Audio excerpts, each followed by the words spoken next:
khusus untuk Idul Fitri. Fokus, khusus untuk Idul Fitri. Hadisnya riwayat dari Imam Ahmad radhiyallahu taala anhu. Fokus baik-baik teman-teman sekalian.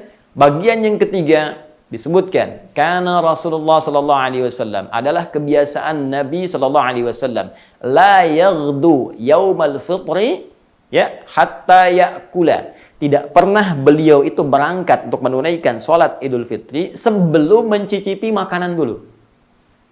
Ada sunnah yang ketiga, oh ini paling enak nih Idul Fitri. Sunnahnya icip makan dulu. Cicip dulu. Ya. Mencicipi makan. Cicipi makanan. Ya. Jadi tidak harus yang berat-berat dulu. Ya. Kenapa ini penting? Karena Id kembali fitrun. Saya kan sering terangkan, bahkan full edisi di kemarin.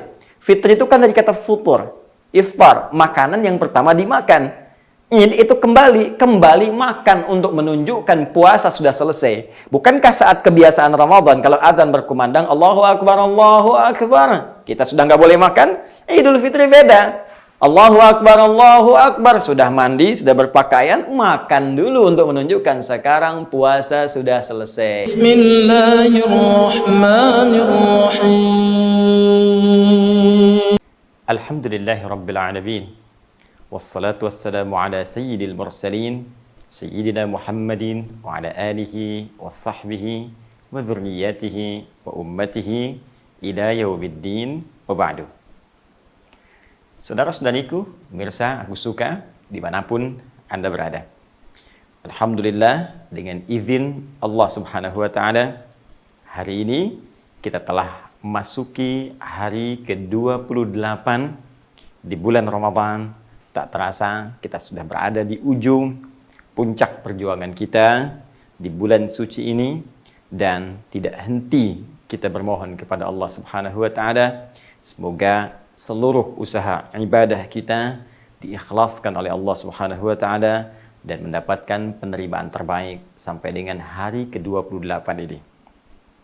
Pun demikian, kita tidak lupakan dalam pertemuan yang lalu ada satu standar ukuran keberhasilan seorang yang menunaikan siam Ramadan sekaligus dipandang layak oleh Al-Quran dan hadis-hadis Nabi Sallallahu Alaihi Wasallam untuk meraih kemenangan dalam momentum Idul Fitri. Maka saya ingin mengajak sebelum memulai kultum pada kesempatan ini untuk kembali mengukur apakah sampai dengan hari ke-28 ini kita telah mendapatkan sinyal-sinyal transformasi diri menjadi kualifikasi muttaqin yang sudah mendapatkan sinyal kekuatan takwa yang memancarkan dua energi positif, baik berupa dorongan untuk banyak meningkatkan amal soleh, senang dengan tambahan solat-solat sunnah yang sekarang semakin kita tingkatkan, terasa lebih khusyuk dan nikmat dalam menunaikan ibadah, Al-Quran semakin diresapi, sedekah semakin nikmat dilakukan. Itu diantara tanda-tanda kenikmatan mengerjakan amal soleh yang menjadi sinyal penguatan takwa di bagian pertama. Pun demikian, jika sudah ada kekuatan untuk mampu meninggalkan, menjauhkan diri dari amal salah, perbuatan menyimpang yang tidak dibenarkan oleh tuntunan Al-Quran dan Sunnah Rasulullah Sallallahu Alaihi Wasallam, yang pokoknya bisa memancar dari dorongan nafsu kepada seluruh anggota tubuh kita. Entah itu kemudian mata yang keliru memandang, telinga yang salah mendengar, lisan yang tak tepat bicara, sampai kedua ujung kaki kita yang tidak terarah dalam melangkah. Maka jika ini mampu kita kontrol dengan meninggalkan segala yang dilarang dengan ukuran standar Allah dan Rasulnya, maka itu pun bagian dari nilai takwa yang telah kita dapatkan. Maka berbahagialah.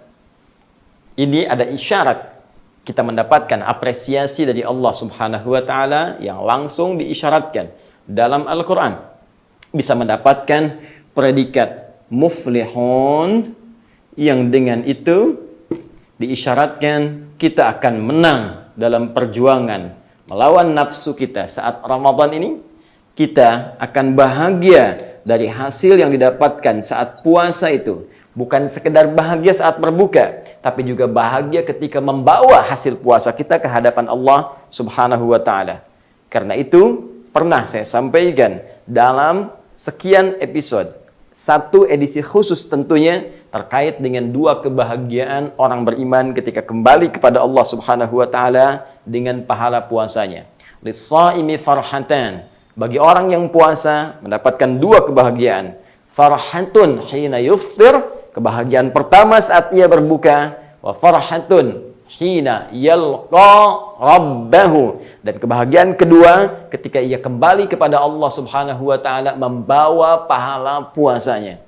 Dia menang, dia bahagia, dan dia sukses.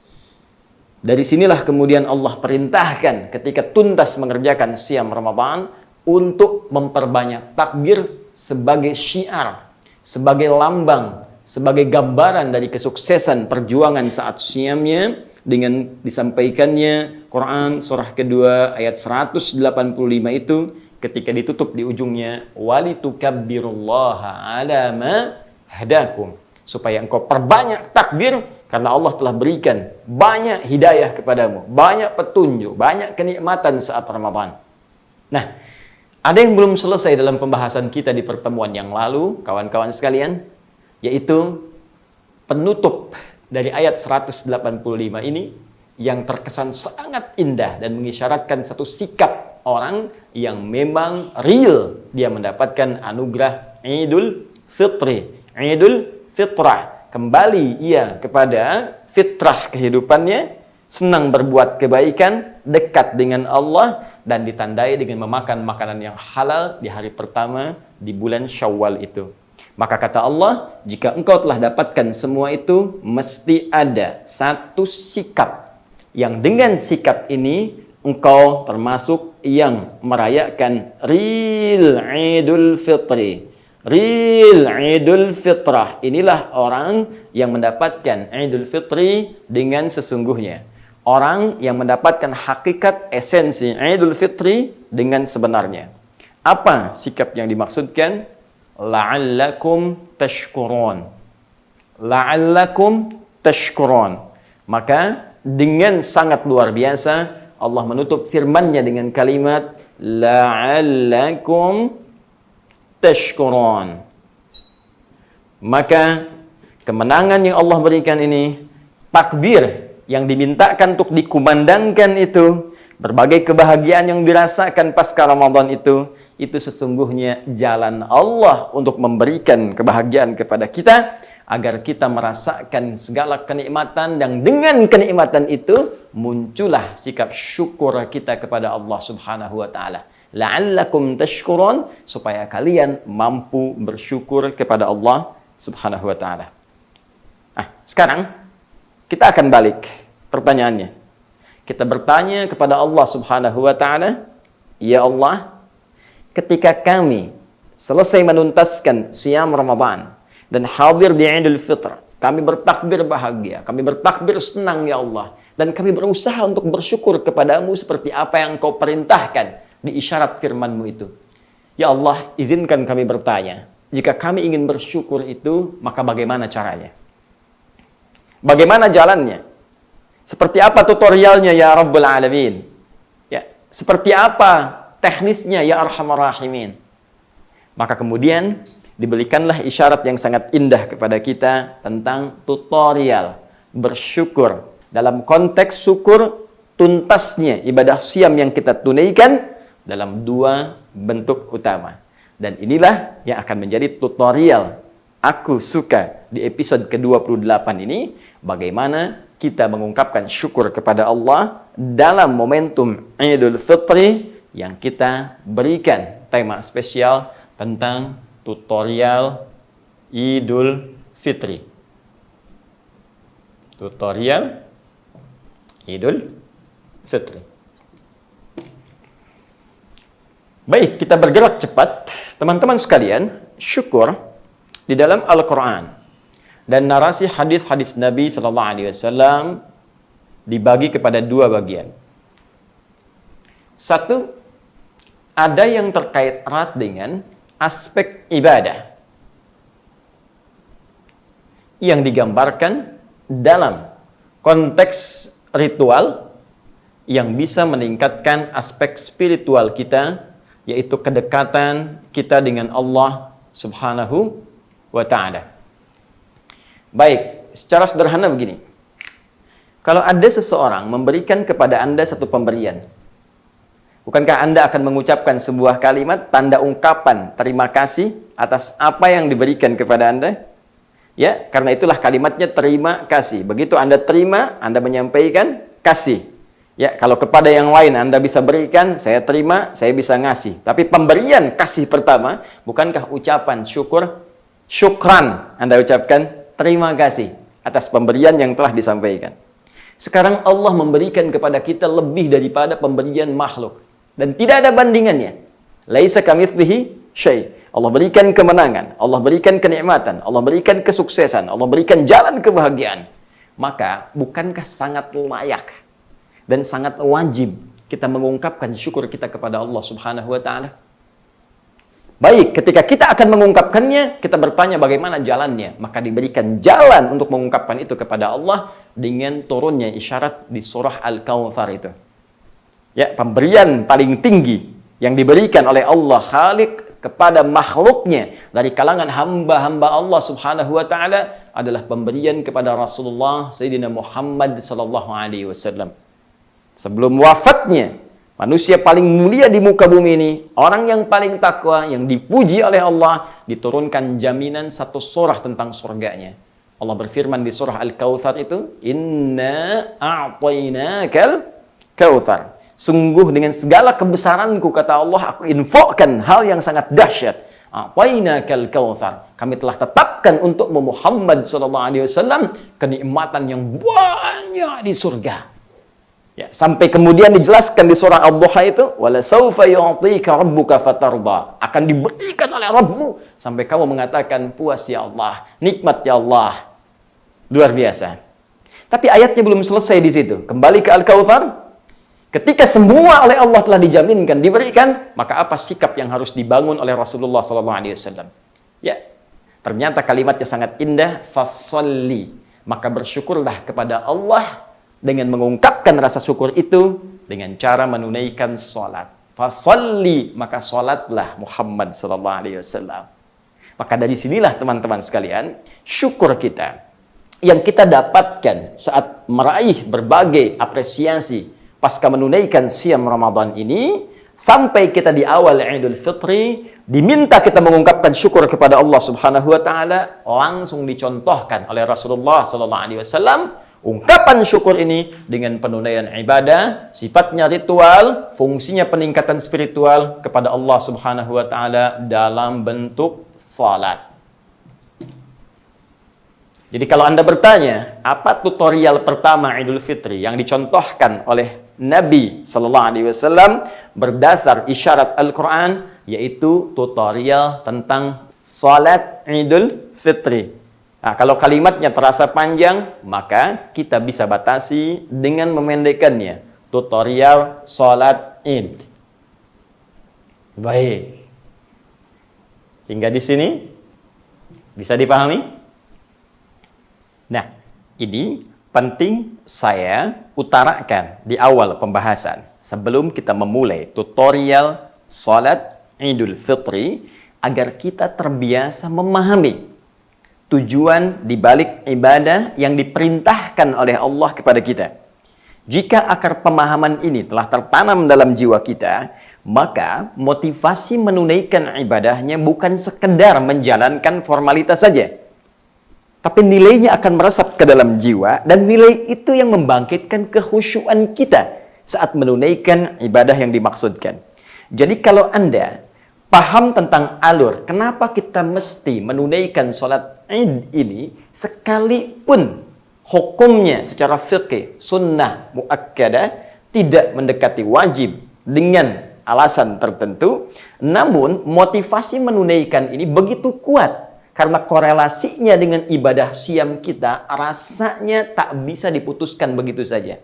Ya, Ada korelasi syukur. Syukur ungkapan kebahagiaan. Kebahagiaan tanda dari hakikat Idul Fitri. Idul Fitri dirayakan karena kita menang setelah menunaikan siam karena mendapat takwa itu. Korelasinya sangat tersambung. Ini yang menjadikan fitrah setiap insan beriman semangat menunaikan Idul Fitri bahkan dibandingkan dengan Jumat. Ya, kalau kita ambil standar secara fikih itu Jumat itu wajib. Mengikat.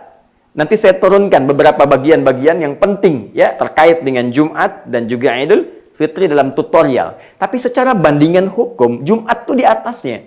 Jumat wajib, Idul Fitri sunnah muakkadah, sunnah yang sangat ditekankan. Tapi uniknya, feel, rasa yang hadir dalam jiwa setiap orang beriman, nuansanya agak beda. Coba Anda cek, ya. Orang kan begitu semangat datang, jangankan laki-laki, karena perempuan pun ikut dalam sholat Id ini, semua bertanya, pengen sholat, pengen tanya tutorial. Ya, Jumat yang wajib, tiap pekan datang, feel-nya nggak sama dengan Idul Fitri. Kenapa? Bukan karena sekedar yang ini setahun sekali, yang ini sepekan sekali. Bukan hanya itu, tapi ada nilai yang tersambung dengan Ramadan, ini yang menjadikan semangat. Setiap insan beriman ketika menghadapi Idul Fitri untuk menunaikan sholat terasa berbeda dengan seorang yang menghadapi ibadah Jumat. Sekalipun sekali lagi dalam standar hukum fikih Jumat nilainya lebih tinggi pada strata wajib dibandingkan dengan sholat Idul Fitri pada strata sunnah muakkadah. Jadi kita mesti objektif juga. Jangan-jangan kita nekat, semangat, luar biasa. Nekat yang saya sampaikan dalam konteks positif tadi. Keinginan kuat untuk Idul Fitri. Tapi Jumat kok malas-malasan? Jadi tidak berimbang cara berpikir kita. Baik, kalau sudah paham seperti ini, kita bersiap untuk bisa melihat bagaimana Rasulullah SAW memberikan tutorial cara menunaikan Idul Fitri kepada para sahabatnya yang dengan itulah kemudian sampai kepada kita untuk diikuti, ditunaikan, dan dirasakan kenikmatannya sesuai dengan isyarat Al-Quran dan Sunnah Rasulullah SAW. Dengan cepat kita mulai. Dalam rangka penunaian salat Id ini, teman-teman sekalian, maka sebelum kita masuk kepada aspek persiapan ritualnya, akan lebih baik kita coba pastikan dulu. Ya, dalam kondisi kita saat ini, teman-teman sekalian, berada di zona apa kita dalam situasi pandemi COVID-19 ini. Mungkin ada sebagian yang di wilayahnya merah, ada sebagian yang secara umum di wilayah hijau, yang dengan wilayah merah ini ada kebijakan tertentu dari pemerintah yang mengikat kepada setiap warganya. Pun demikian di wilayah hijau ada kebijakan tertentu yang mengikat pula kepada warganya, yang dengan ini tentunya akan berpengaruh kepada teknis penunaian Idul Fitri. Terlepas dari itu semua, saya menyarankan, memberikan himbauan kepada teman-teman semuanya untuk mengikuti dan berkoordinasi dengan pemerintahan setempat di tempat, di wilayah kita tinggal. Kalaupun kita berada di zona merah misalnya, teman-teman sekalian, maka ikuti bagaimana protapnya. Dan insya Allah, walaupun berada di zona yang merah, tetap tidak akan menghilangkan kesempatan kita menunaikan sholat Id. Hanya mungkin teknisnya akan berbeda dengan teman-teman yang berada di zona hijau. Baik, sekarang kita boleh ikuti tutorialnya, dan saya berharap banyak kepada teman-teman sekalian untuk bisa fokus maksimal. Karena ini akan sangat menentukan cara penunaian Idul Fitri kita di awal Syawal di tahun ini, sekaligus maksimalisasi fungsi syukur kita kepada Allah Subhanahu wa Ta'ala. Baik, sudah siap? Sebelum kita ke penunaian sholatnya, maka kita ikuti dulu isyarat Al-Quran dan Sunnah Rasulullah SAW, dimulai dengan tahap persiapannya. Segala hal yang penting itu butuh persiapan maksimal. Anda akan berjumpa dengan tokoh penting, maka Anda bersiap secara maksimal. Mulai dari penampilan, sampai menata kata-kata, hingga berkaca melihat kesempurnaan tampilan Anda, hingga Anda menyimpulkan siap, baru Anda berjalan. Jika bertemu tokoh saja, persiapan begitu luar biasa, maka sekarang bagaimana persiapan kita ketika menghadap kepada yang Maha Kuasa, Allah Subhanahu wa Ta'ala. Baik, tidak ada persiapan yang paling indah, paling lengkap kecuali kita bertanya lagi kepada Allah dan Rasulullah Sallallahu Alaihi Wasallam sebagai manusia paling mulia yang ditunjuk langsung oleh Allah untuk menjelaskan kepada kita tentang syariat, ketentuan dinnya yang paling indah. Satu, kita mulai dengan Al-Quran surah kelima Al-Ma'idah di ayat yang ke-6. Paling kiri sebelah atas di mushaf. Ini yang standar, teman-teman. Saya ulang, ini yang standar dilakukan saat akan mengerjakan sholat. Baik sholat id ataupun sholat yang lainnya. Mari kita lihat. A'udzubillahi minasyaitonirrajim. Ya ayyuhalladzina amanu. Hei semua orang-orang yang telah beriman. Perhatikan, ingat apa yang telah saya sampaikan di pertemuan-pertemuan lalu. Setiap ada amal soleh seringkali diiringi dengan kalimat iman. Dibuka dengan kalimat penyingkap dan pengungkap keadaan iman kita kepada Allah Subhanahu wa Ta'ala. Pembuka puasa dimulai dengan ya ayyuhalladzina amanu. Pembuka untuk menunaikan sholat pun menggunakan kalimat iman, bahkan persiapannya pun menggunakan kalimat iman. Ya ayyuhalladzina amanu idza qumtum ilas shalah. Hai semua orang yang telah beriman, jika Anda tengah bersiap menunaikan sholat dengan sempurna. Awas, hati-hati. Perintah ini, keterangan ini, walaupun persiapan untuk menunaikan sholat belum masuk kepada aspek sholatnya, tapi akan sangat menentukan kesempurnaan dalam menunaikan sholat. Bahkan nanti menjadi syarat sah sholatnya. Walaupun sholatnya benar ditunaikan dari awal sampai akhir, tapi tidak mengerjakan amalan persiapan ini, maka sholatnya dianggap tidak sah. Ya, sholatnya dianggap tidak memenuhi kualifikasi dengan konteks yang benar menurut syariat. Faghsilu wujuhakum wa aydiyakum ilal marafiq wamsahu bi ru'usikum wa arjulakum ilal ka'bain. Ya, 4 pokok yang disampaikan dalam persiapan pertama ini disingkat dengan wudu. Masya Allah, wudu. Di teman-teman, sebelum menunaikan sholat, sebelum siap-siap menunaikan Idul Fitri, tutorial pertama kata Al-Quran, persiapan dulu, sempurnakan wudu. Ini yang paling dasar. Ya. Nah, karena sholat kita ini, sholat yang spesial, setahun sekali datangnya, dan ini raya. Ya, mesti beda keadaannya. Maka sebagian ulama mengisyaratkan kepada kita, maka persiapan wudhunya naikkan ke tingkat yang lebih tinggi lagi. Ya, kalau mampu dilakukan, mandi. Mandi besar. Ya, menghilangkan hadas besar. Jadi kalau sudah mandi, maka yang ini pun ikut. Wudhu ini standar yang kecilnya, standar yang paling kecil. Yang ditunaikan, ya, menghilangkan hadas-hadas kecil, kotoran-kotoran kecil. Sebelum sholat, kita hilangkan dulu yang kotor-kotornya. Tapi karena ini hari raya, sholat ini begitu spesial, Masya Allah, ya, sama persis ketika kita akan mendapatkan hari raya harian, ya, yang datang setiap 1 pekan. Apa itu? Jumat. Jumat kan hari raya, hari yang datang setiap pekan. Jumat. Bukankah kita sebelum menunaikan sholat Jumat disunahkan mandi terlebih dahulu? Sekarang ada hari raya tahunan, sama-sama raya. Walaupun kualifikasi fikihnya berbeda, tapi sama-sama raya. Maka kalau Jumat kita akan datang adabnya mandi, maka Idul Fitri pun sebagian ulama mengatakan adabnya mandi terlebih dahulu. Nah, tapi mandinya pun tidak bisa mengabaikan wudhunya. Jadi kalaupun Anda ingin mandi besar misalnya, maka tetap dimulai dengan wudhu terlebih dahulu. Ya, baik. Kalau airnya terbatas, hanya cukup untuk wudhu saja, maka teman-teman sekalian yang pokok 4 jangan sampai hilang ya dalam wudhu kita. Selain yang 4 ini, ditambah nanti dengan niat dan tertib bagian ke-6, itu sifatnya sunnah semua. Apa yang 4 ini? Kata Al-Quran wajah. Kemudian yang kedua, fokus, tangan sampai siku. Yang ketiga, mengusap kepala. Yang keempat, kemudian membasuh kedua kaki dengan batas tertentu, yaitu di kedua mata kaki. Supaya mudah, karena ini sifatnya tutorial, mesti dicontohkan, maka saya mohon izin untuk memberikan gambaran secara cepat bagaimana membasuh dan mengusap bagian wudhu yang paling pokok ini. Ingat kalimat saya, membasuh dan mengusap. Mari kita mulai. Bismillah.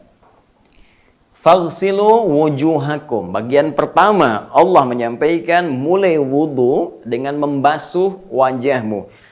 Kalimatnya menggunakan ghasala. Ghasala yaghsilu. Ya, ghasala dalam bahasa Arab, membasuh diterjemahkan dalam bahasa Indonesia, itu mengambil airnya terlebih dahulu. Airnya diambil, baru ditumpahkan di tempatnya akan dibasuh. Di caranya, airnya diambil, tumpahkan di tempatnya akan dibasuh. Kalau saya ingin lakukan untuk contoh ya kepada teman-teman, ya mohon izin, saya tidak bermaksud mengajarkan, hanya membagi saja apa yang telah saya pelajari. Jika pelajaran ini benar, silahkan diamalkan. Jika kurang, silahkan tanyakan pada guru lain untuk melengkapi. Baik, fokus. Bismillah. Izin saya simpan kacamata saya. Ambil airnya. Kalau dari keran, maka jangan berlebihan. Ya, menyalakan kerannya. Kalau dari gayung, atur. Ya, atau bejana tertentu, atur. Supaya kita bisa mengambil dengan lebih efektif. Kita ambil, kemudian basuhkan di wajah, tumpahkan di wajah. Nah, ini kalau pakai peci, ya, maka Anda naikkan dulu sejenak ke atas, atau Anda bisa copot terlebih dahulu, sehingga wajah batasnya dari sini, teman-teman sekalian, di batas wajah, ya, dari kening kita di sini, sampai ke sini, bagian depan ke sini, ya, sampai ke sini. Kemudian perhatikan baik-baik di bagian bawah atau belakang telinga di sini, teman-teman. Ya. Sampai dengan ke bawah ke dagu. Yang ada janggutnya maka nanti ini akan diselai-selai. Yang tak ada, nggak usah dipaksakan. Karena sunnah itu merawat, memperindah janggut. Ingat. Jadi sunnahnya bukan menumbuhkan. Jadi kalau nggak ada janggut, maaf, nggak usah harus memaksakan diri, cari arang atau obat, atau macam-macam, Anda oles-oles. Ya, tidak. Biasakan saja ibadah. Kalau diberi, alhamdulillah, kita rawat. Kalau tidak pun tak ada masalah. Cepat. Anda sudah tahu batasnya tadi, dari kening ke depan, ke sini, belakang sedikit di sini, yang senafas atau searah dengan ini, ya. Kemudian sampai ke dagu. Ambil, tumpahkan seperti ini, ya, teman-teman sekalian. Lalu perhatikan baik-baik. Ini ketika mengusap ke depan, maka jemari yang telunjuk diusahakan bisa menghilangkan kotoran yang ada di mata begini, ya. Baik. Kemudian yang kedua, fokus. Jemari yang jempol, ibu jari, ini kemudian mengusap yang di bawah telinga di sini, yang masuk dalam turunan bagian wajah ini. Ya, di sini. Sampai kemudian ke dagu, yang ada janggut bisa diselai-selai. Ya. Baik, saya ulang. Ambil, tumpahkan seperti ini, ya. Kemudian Anda hapuskan begini, usapkan. Demikian. Yang belakang juga ikut begini. Belakang ikut begini. Sampai ke sini. Ya. Kalau merasa belum sempurna ratanya air di wajah, ambil lagi untuk kedua kalinya. Baik, seperti semula tadi. Merasa masih ada yang belum, ambil untuk ketiga kalinya. Dan ini batas sampai 3 kali ini gambaran sampai kita merasakan air sudah merata.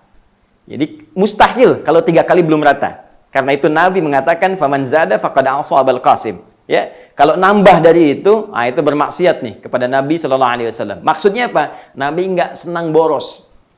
Nabi nggak senang buang-buang air. Karena air sangat bermanfaat di tempat tertentu sangat diharapkan. Kita buang-buang, nggak boleh.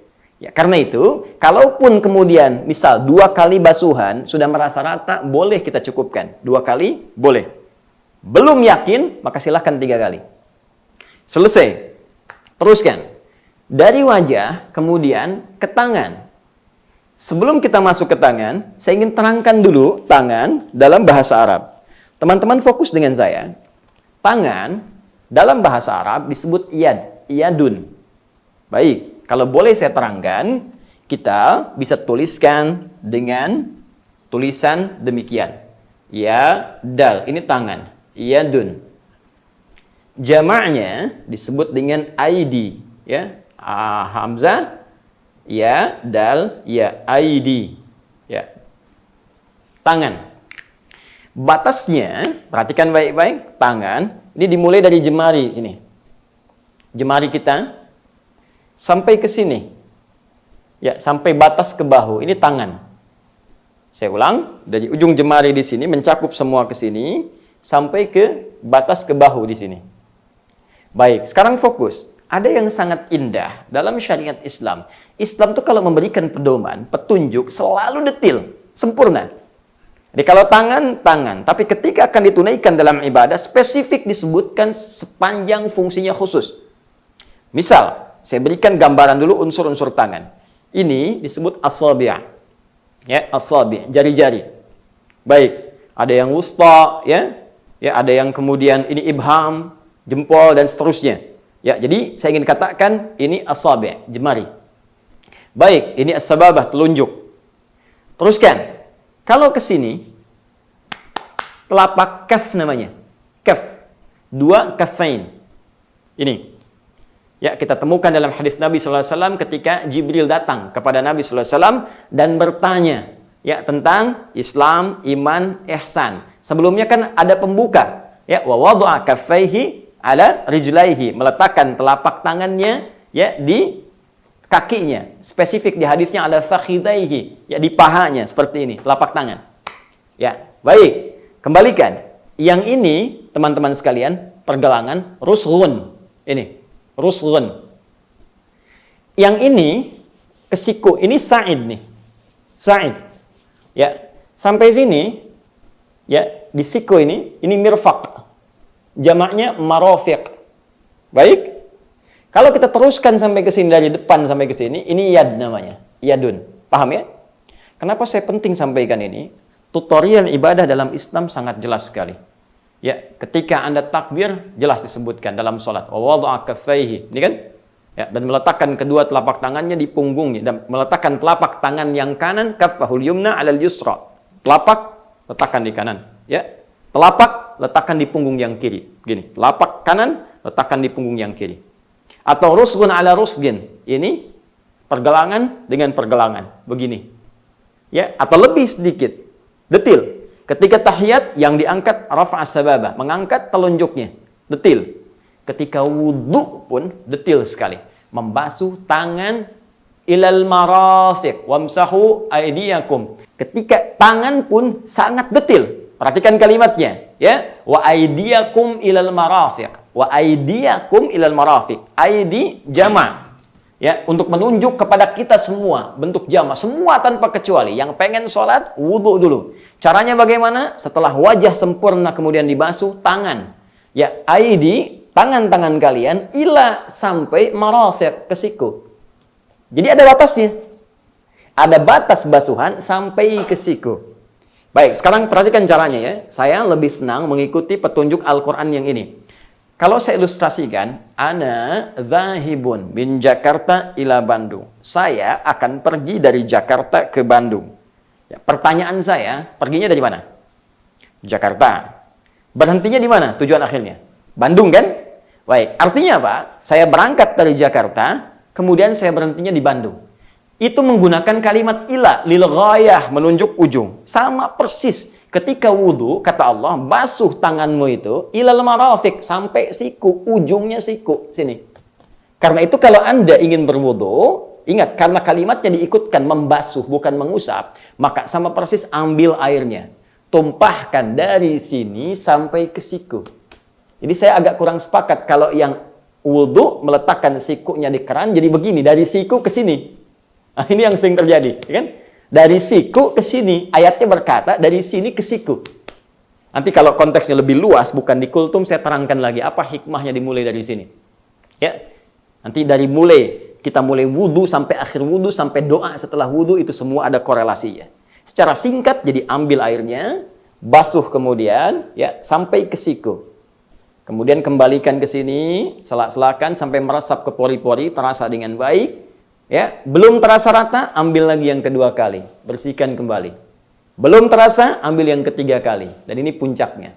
Dari depan jemari sampai ke siku. Ya, jadi bukan, mohon maaf, tangannya ditaruh, sikunya digesek-gesek ke bawah. Ya. Baik. Pun demikian ketika menggunakan gayung, ambil airnya, kemudian ratakan. Tiga, wamsahu, berubah kalimatnya dari membasuh menjadi masaha, mengusap. Ingat, pertama ghasala, basuh. Kedua masaha, ngusap. Mengusap, mengorap itu masaha. Ya, karena itu Nabi Isa alaihissalam, Yesus Al-Masih, gelarnya Al-Masih. Ya, Nabi Isa, Nabi, Yesus, Nabi. Ya, disebut oleh Allah Al-Masih. Masih ibn Maryam. Ya, Al-Masih, Isa, Yesus, anak laki-lakinya Maryam. Baik, kenapa disebut Al-Masih? Karena punya mukjizat, bisa mengusap satu penyakit dengan izin Allah. Kalimat Qur'annya dengan izin Allah penyakit sembuh. Usap, sembuh. Usap, sembuh. Nabi Isa, saya sakit gigi, usap, sembuh. Nabi Isa, ini mata nggak bisa lihat, usap dengan izin Allah, sembuh. Ya, pokoknya dokter bangkrut lah masa itu. Diusap. Maka ketika melekat mukjizat itu, namanya kemudian punya gelar Al-Masih, masaha. Jadi masaha itu mengusap. Karena mengusap redaksinya, wamsahu perintahnya, maka membasuh ke bagian yang ketiga, berubah menjadi mengusap. Apa yang diusap? Bi ru'usikum. Ru'us jamak dari ra'sun, artinya kepala, bukan rambut. Rambut sya'run, kepala, ra'sun. Saking adilnya Allah yang diusap kepala, bukan rambut. Setiap manusia yang hidup pasti punya kepala, walaupun sebagian ada yang tidak punya rambut dan harus mencari rambut untuk diusap. Disinilah keadilan Allah datang, kata Allah yang diusap kepalanya bukan rambutnya. Jadi mohon maaf, saya bukan bermaksud menyalahkan, hanya ingin menerangkan keterangan Al-Quran. Jadi berwudu itu bukan begini, ambil airnya, kemudian usap-usap rambutnya, takut, ya, kepalanya nggak kena, maka ini tidak sah wudunya.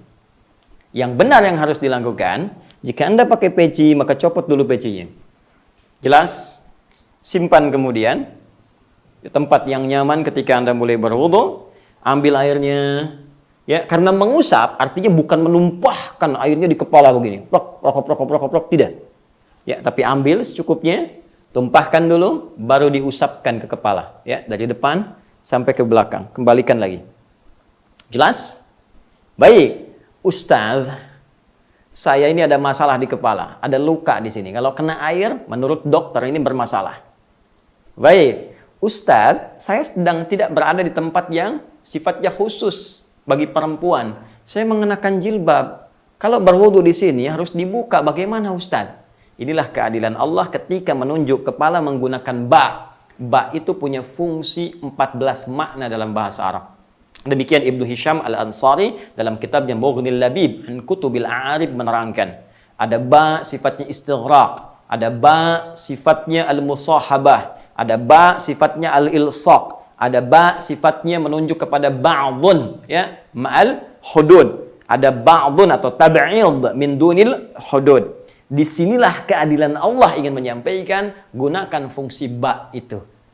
Ya, dalam firman-Nya ketika menunjuk mengusap kepala menggunakan ba, bi ru'usikum. Maka ulama sepakat menyimpulkan ada 3 dari 14 makna fungsi ba di ayat ini. 1, istighraq. Kalau tak ada halangan depan ke belakang, sempurnakan. Kalau ada halangan, misal tadi ini ada luka nih, misal di sebelah sini. Maka kata para ulama, ambil gunakan fungsi ba yang kedua at-tab'id ma'at tahdid. Sebagian dengan batas. Apa batasnya? Bisa ubun-ubun kata sebagian ulama. Jadi Anda cukup ambil air sedikit, tumpahkan, basuh atau usap. Ya, usap, Anda usap sampai ke ubun-ubun. Sah. Sepanjang bagian dari kepala. Ustadz pakai kerudung bagaimana? Sudah, tak usah dibuka, ambil. Depannya ini bisa diusapkan. Ya, sulit, bagian belakangnya bisa, sepanjang masuk bagian kepala. Sederhana sekali. Kalau sudah disederhanakan, kenapa jadi dipersulit? Tapi nggak enak Ustadz. Beragama bukan persoalan enak, tak enak. Beragama adalah persoalan mengikuti tuntunan. Ini poinnya. Dan ikut pada tuntunan, itu bagian dari lambang ketaatan kepada Allah dan Rasul-Nya. Bagian terakhir, untuk membasuh kedua kaki, maka sama persis dimulai dari kanan, seperti tangan juga dimulai dari kanan kemudian kiri, kaki pun demikian. Ambil airnya, kemudian mulai Anda bagi kepada 3 bagian. Bagian pertama, Anda tumpahkan di bagian jemari dulu, di sela-sela dulu. Ya, Anda selai-selai bisa menggunakan misalnya kelingking di sini. Ya, seperti ini, ambil selai-selai dengan menggunakan kelingking. Ustadz, kenapa kelingking tidak menggunakan jempol? Kebesaran. Sudah, ini sederhana saja, jadi jangan dipersulit ya. Ini selai-selai, bersihkan bagian dekat kuku, terutama yang jempol. Hati-hati, karena ada orang sengaja meninggalkan kotoran sampai dia mendapatkan hukuman di alam kuburnya. Karena dianggap melecehkan Allah ketika akan datang lewat sholat, sengaja meninggalkan kotoran. Selesai, ambil bagian kedua, ratakan ke belakang sedikit, ya, sampai ke dekat mata kaki. Kemudian yang terakhir, bagian ketiga, ambil, ratakan keseluruhannya. Seperti ini kurang lebih. Ya. Baik. Jelas? Paham? Boleh saya turunkan kaki saya? Jelas ya? Setelah kanan, baru kemudian kiri. Ini standar wudhu. Yang lainnya sunnah. Dia kumur-kumur. Kalau airnya mencukupi, dimulai tentunya dengan berniat kumur-kumur. Ya. Kemudian istinsyak, hirup sebagian ke hidung. Ya, ini tentunya setelah berpuasa. Kalau sedang berpuasa, untuk kumur-kumur, khususnya untuk istinsyak, ya, itu bisa dihindari. Baik, kumur-kumur, istinsyak, mengusap telinga, bisa diteruskan dari kepala ke telinga langsung, bisa. Atau kepala dulu, baru setelah selesai kemudian telinga. Ini sifatnya semua sunnah. Dikerjakan, mendapat pahala dan menambah kesempurnaan wudhu kita. Baik, tutorialnya, begitu Anda selesai wudhu ini, baru kemudian Anda mulai mandi. Ya, kalau ingin mandi besar sifatnya, boleh dari sebelah kanan ke sebelah kiri, ratakan keseluruhannya, semua rambut kemudian diteliti, dilihat, dibersihkan sampai secara sempurna. Sudah. Secara sederhana, kalau sudah dimulai dengan wudhu, kemudian sudah mandi, sudah handukan, itu sudah masuk mandi besar. Kalau sudah seperti itu, dasar fikihnya sebetulnya nggak perlu wudhu lagi. Dasar fikihnya tidak perlu wudhu lagi. Kecuali kalau sudah handukan, tiba-tiba ada panggilan alam tertentu atau suara yang datang diketahui tapi baunya tak dikehendaki, gitu kan? Nah, itu silahkan Anda berwudhu kembali tanpa mengulang mandinya. Jelas? Baik. Kalau jelas, kita teruskan, teman-teman sekalian. Kalau sudah jelas, kemudian kita teruskan setelah mandi, apa yang harus dilakukan? Petunjuk langsung diisyaratkan oleh Nabi Sallallahu Alaihi Wasallam yang dikutip kemudian oleh Al-Imam Al-Hakim An-Naisaburi dalam kitab Al-Mustadraknya, mengambil riwayat langsung dari cucu Nabi. Jadi yang menyampaikan informasi ini dari cucu Nabi Sallallahu Alaihi Wasallam, yaitu Al-Hasan bin Ali bin Abi Thalib radhiyallahu taala anhuma. Al-Hasan bin Ali bin Abi Thalib. Ini cucu Nabi Sallallahu Alaihi Wasallam.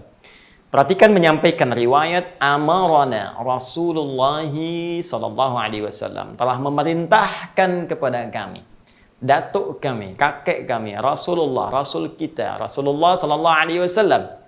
Allahu Akbar. Ini keistimewaan persiapan, tapi saking pentingnya persiapan ini, redaksinya perintah. Ya. Saking pentingnya, telah memerintahkan kepada kami, kakek kami, datuk kami, Rasul kita, Rasulullah Sallallahu Alaihi Wasallam, fil idaini, dalam setiap 2 hari raya, Idul Fitri, Idul Adha. Karena disebutkan idain berarti Idul Fitri pun masuk dalam konteks hadis ini. Annal basa, fokus, ajwada manajid, supaya kami bisa mengenakan pakaian terbaik yang bisa kita siapkan. Siapkan pakaian terbaik. Pakaian terbaik. Pakaian terbaik ukurannya tidak selalu mahal. Pakaian terbaik adalah pakaian yang mengikuti ketentuan syariat, menutup aurat. Hati-hati, terutama yang kalangan akhwat. Awas, hati-hati. Anda sholat cari pakaian mahal, tapi aurat terbuka. Itu bukan pakaian terbaik. Bisa jadi pakaian yang tak disukai oleh Allah dan Rasulnya. Pakaian terbaik, pakaian yang menutup aurat, pakaian paling bersih yang kita punya, dari harta paling halal yang kita pernah keluarkan. Itulah pakaian terbaik. Maka siapkan, laki-laki untuk laki-laki, perempuan untuk perempuan. Fokus kembali ke sini. Wa anna tatayyaba bi ajwada ma najid. Kemudian kami diperintahkan kepada Al-Hasan, ingat Al-Hasan laki-laki, untuk menggunakan wewangian terbaik yang mampu kami kenakan. Jadi sunnah khususnya untuk laki-laki cari wewangian yang terbaik, parfum. Ya, parfum-parfum kalau bisa cari yang non alkohol, cari yang enak ketika digunakan, sedap ketika kemudian harus tercium.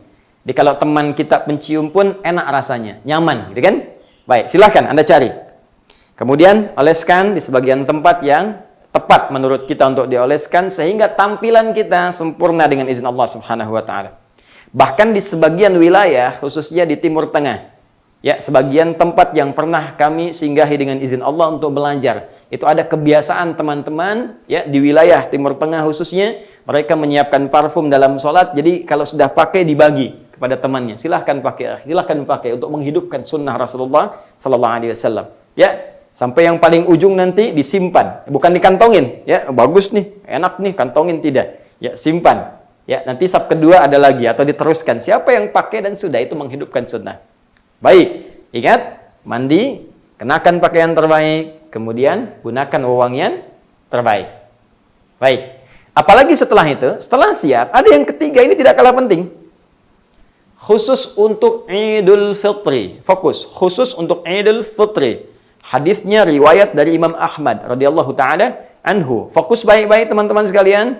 Bagian yang ketiga disebutkan karena Rasulullah sallallahu alaihi wasallam adalah kebiasaan Nabi sallallahu alaihi wasallam la yaghdu yaumal fitri ya hatta yakula. Tidak pernah beliau itu berangkat untuk menunaikan salat Idul Fitri sebelum mencicipi makanan dulu. Ada sunnah yang ketiga, oh ini paling enak nih Idul Fitri. Sunnahnya icip makan dulu. Icip dulu. Ya. Mencicipi makan. Cicipi makanan. Jadi tidak harus yang berat-berat dulu. Ya. Kenapa ini penting? Karena Id kembali fitrun. Saya kan sering terangkan, bahkan full edisi di kemarin. Fitri itu kan dari kata futur, iftar, makanan yang pertama dimakan. Id itu kembali makan untuk menunjukkan puasa sudah selesai. Bukankah saat kebiasaan Ramadan kalau adzan berkumandang Allahu Akbar, Allahu Akbar, kita sudah nggak boleh makan? Idul Fitri beda. Allahu Akbar, sudah mandi, sudah berpakaian, makan dulu untuk menunjukkan sekarang puasa sudah selesai. Puasa sudah tuntas. Sekarang kita berhari raya siap-siap mengungkapkan syukur kepada Allah untuk sholat. Maka tandai dengan cicipi makanan terlebih dahulu. Nah, sudah selesai. Kompak.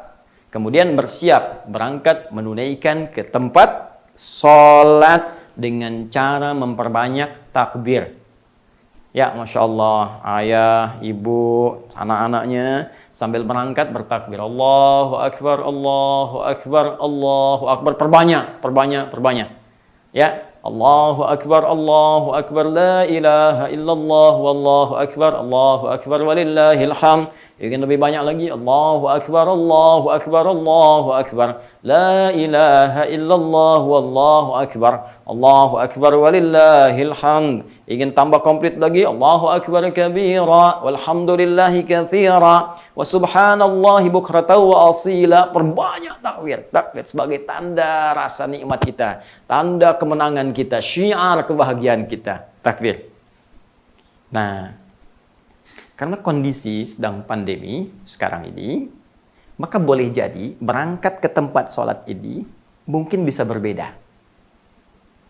Ada wilayah yang dipetakan oleh otoritas setempat. Pemerintahan daerah kita menyampaikan kepada kita ini zona merah.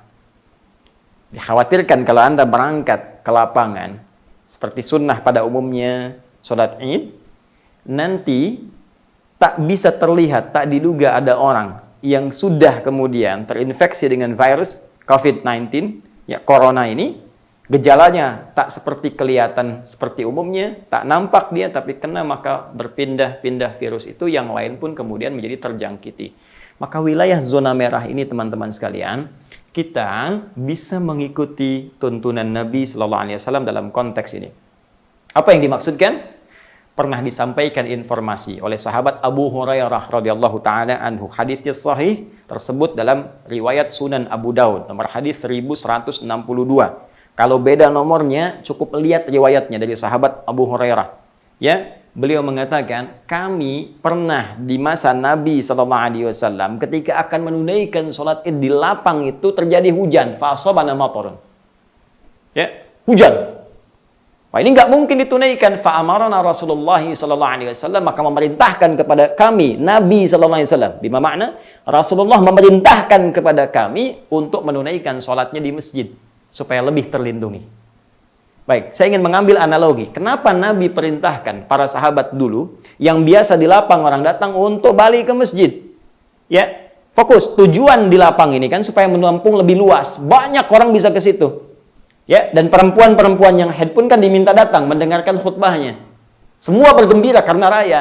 Masjid sifatnya terbatas, nggak cukup. Silahkan ke lapangan aja, teman-teman sekalian. Ya, ini lapang, maka lapangan menjadi sunnah karena menampung banyak orang.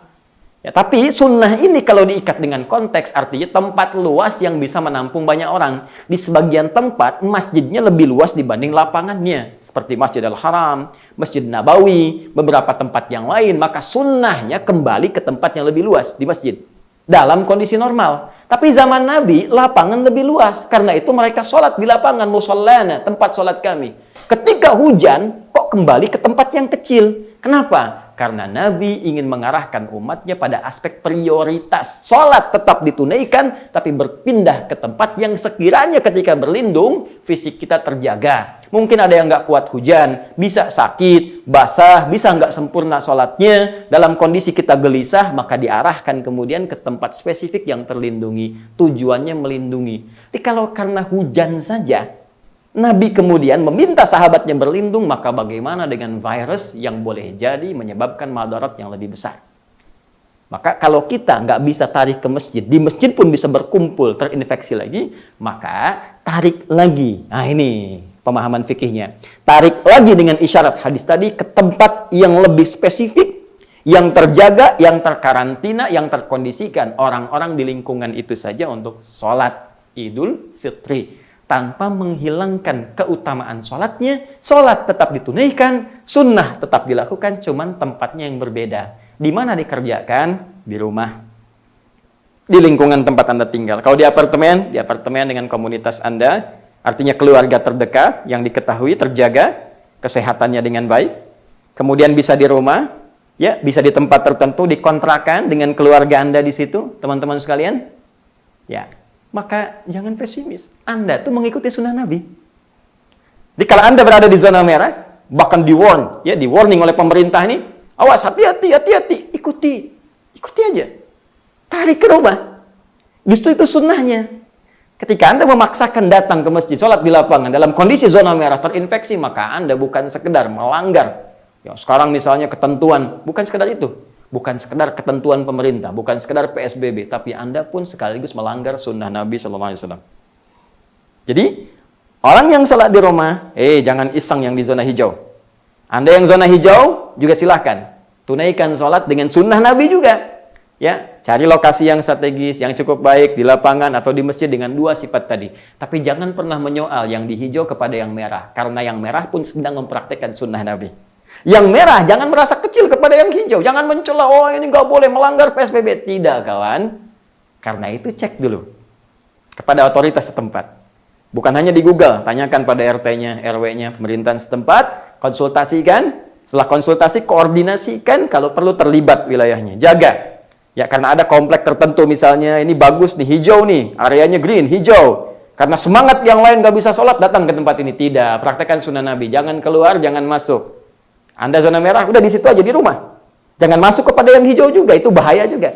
Ya, maka nanti di area yang hijau bisa koordinasi dengan aparat setempat. Ya, tutup gerbangnya, jangan masuk ke sini. Ini menunaikan sunnah, ini menunaikan sunnah. Dua-duanya mendapatkan pahala yang senilai dengan ikhlasnya, bukan zonanya. Awas, hati-hati. Jangan dikira yang hijau, yang ke lapangan pahala lebih banyak. Belum tentu. Jangan dikira yang merah itu lebih bagus, belum tentu. Allah melihat kepada keikhlasan kita. Innamal a'malu binniyat, kata Nabi. Jelas? Paham? Nah, sekarang kalau saya di lapangan pun juga dengan di rumah, kan sama-sama sholat, Ustaz. Apakah sholatnya ada perbedaan cara menunaikannya?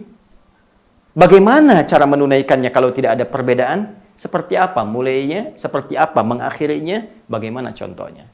Itu yang akan kita bahas dalam edisi Aku Suka yang ke-29. Sabar. Pelan-pelan.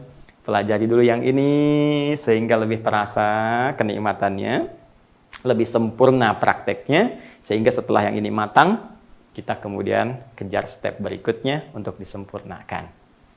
Maka siapkan diri kita, kencangkan lagi ikat pinggang, fokuskan untuk ibadah. Semoga ini adalah husnul khatimah dalam konteks Ramadan kita. Dan bila pun lembaran Ramadan ini akan menutup jalan kehidupan kita di muka bumi ini, mungkin wafat di hari ke-29, mungkin wafat di hari ke-30, atau wafat di malam Jumat ini, semoga bukan sekedar menjadi penutup Ramadan yang indah, tapi juga penutup kehidupan yang istimewa, husnul khatimah, untuk kembali kepada Allah Subhanahu wa ta'ala. Selamat berbuka. Semoga Allah berkenan menerima. Maafkan saya. Subhanakallahumma wa bihamdika, asyhadu an la ilaha illa anta, astaghfiruka wa atubu ilaik. Wa akhiru da'wana alhamdulillahi rabbil alamin.